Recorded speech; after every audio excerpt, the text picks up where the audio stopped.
Hello, my name is Maria Pena, and the title of my research is The Effects of Bullying in the Workplace on the Nursing Profession, a systematic review of the literature. I would like to introduce my research by stating the problem, purpose, and research question. The problem identified is bullying in the workplace being a chronic issue in the nursing profession. Bullying in the workplace can have a negative impact on a number of things, such as patient outcomes, nurse health, and thus the nursing profession. The purpose of this systematic review is to examine evidence related to any contributing factors of bullying in the workplace, as well as to examine the effect bullying in the workplace may have on nursing. My research question was, how does bullying in the workplace affect the profession of nursing, including the productivity of nurses? The concept is significant to nursing due to multiple negative consequences it may have on both nurses and patients, as well as other members of the healthcare team. On my poster are listed multiple negative consequences bullying in the workplace may have. However, I will explain each further in detail. Clear and effective communication is necessary amongst nurses and other members of the healthcare team. Bullying in the workplace hinders clear and effective communication by creating a hostile atmosphere or work environment. This means that important patient information may not be communicated effectively or at all. Ultimately, this can affect a patient's treatment plan and end in poor or adverse patient outcomes. In addition, the constant negative impact bullying has on the nurse's morale can result in poor mental health. This often causes the nurse to feel fatigued or burnt out and can result in the nurse constantly calling out or even leaving their position. Due to the shortage of nurses that exists, it is essential to retain as many nurses as possible. Also, calling out or being absent can cause a unit to be short-staffed, resulting in an increased workload amongst the staff nurses that are present.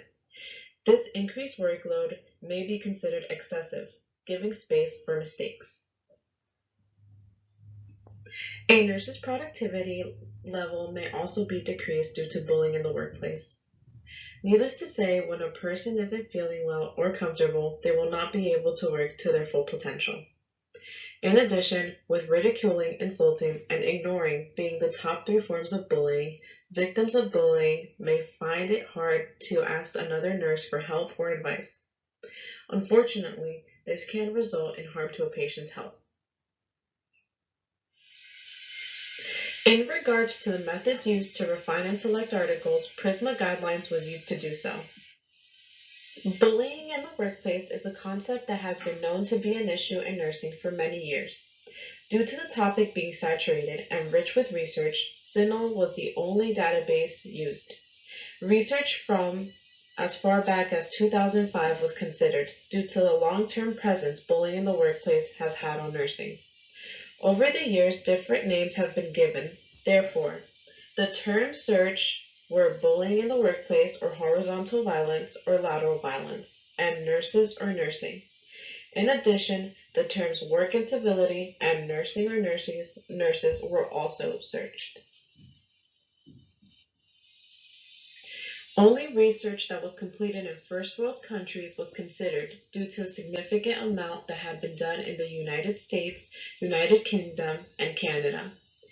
There had been various studies completed across the world, however, not enough to show that bullying in the workplace was an international issue. The research articles that took multiple factors into consideration and yielded significant results related to the topic were selected. Those research articles that might have been deemed outdated, whose reliability and relevance could be questioned, were deeply analyzed in order to make sure they provided significant data. The findings showed that the following concepts were associated with bullying in the workplace: nurse burnout or fatigue, increased turnover rate, nurse health, adverse patient outcomes, and leadership in the workplace. The findings showed that many of the nurses who were victims of bullying in the workplace felt burnt out or fatigued. Vogelpohl's research showed that roughly 60% of the registered nurses in the United States had left their position due to horizontal violence within the first 6 months. This causes an increase in the turnover rate, and as mentioned before, this is detrimental to nursing, especially due to the shortage of nurses that exists already. Victims of bullying also had a below proficient mental health and physical score. According to Trepanier and his colleagues, the nurses' psychological needs first had to be met in order for them to work to their full potential. Absenteeism as well as decreased levels of productivity were associated with poor nurse health. Ultimately, this affects patient outcomes. Adverse patient outcomes can be an indirect result of bullying in the workplace. As previously mentioned, important information may not be communicated effectively. However, the findings additionally showed that new graduate or novice nurses are often the victims of bullying. Due to their lack of experience and their fear of being ridiculed, interventions may be done that they may have yet to master, and this can result in adverse patient outcomes. Arnett and his colleagues found a correlation between higher incidence of bullying and CLABSI rates. His study only further proves how adverse patient outcomes or poor health outcomes might be a result of bullying in the workplace.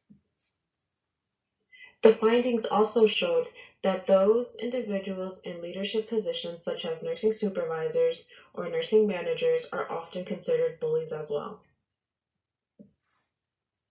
Leaders should be advocates for the victims of bullying and should be able to mediate a solution. However, the findings show that this is not the case, and many times staff nurses do not present this issue to them in fear of being ignored. It is essential to discuss how damaging bullying in the workplace can be. Its long-term presence in nursing has allowed it to be ingrained into the culture of nursing, and now it is often being overlooked when this should not be the case. However, it continues to be overlooked, and this reflects in the lack of interventions that exist to help the victims of the bullying, as well as any policies to help eradicate the bullying in the workplace. In addition, it is essential to also discuss how new graduate nurses are usually the target population of the bullying. It is a stressful situation for them already, transferring from a classroom environment to a clinical one, and the additional stress of bullying just worsens their chances, just increases their risk of burnout, as well as leaving their position in the future. It is also essential to consider their lack of experience. This is the prominent time to educate the novice nurse instead of intimidating them. The role that leaders play should also be discussed. A leader in the workplace who is feared leaves the staff nurses alone to come up with a solution on their own. Leaders should be able to advocate for the victims, professionally approach a problem, and mediate a solution. Leaders in the workplace should not be feared or considered a bully. When this is the case, many times victims of bullying will not report bullying incidents to them and will feel even more isolated and alone with no support. Future implications. So implications for future research should really focus more on interventions, only because bullying in the workplace has already been researched very thoroughly. It has even gone under different names such as horizontal violence, as well as work incivility, and many more. So future research should really focus on interventions that can really help eradicate bullying in the workplace. As for implications for practice, education should be given to staff nurses as well as those in leadership positions. Nurses will be able to understand the different forms of bullying, and this way it won't be overlooked. Nurses will also be able to respond appropriately when they find themselves being victims of bullying. This concludes my presentation. I would like to thank you for taking your time to listen to my presentation, and I hope you enjoyed it. Have a great day.